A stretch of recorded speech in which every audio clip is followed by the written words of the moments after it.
Hi, kumusta ka na? Nahihirapan ka na ba? Ganyan talaga sa life eh. Part talaga ng life natin yung may konting problema. Pero di natin alam, may blessing pala nakasunod yun. Sabi nga nila, 'di ba?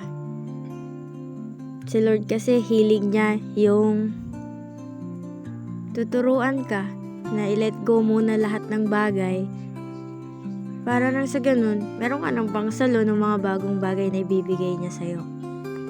Kaya huwag kang susuko ha. Konting-konti na lang.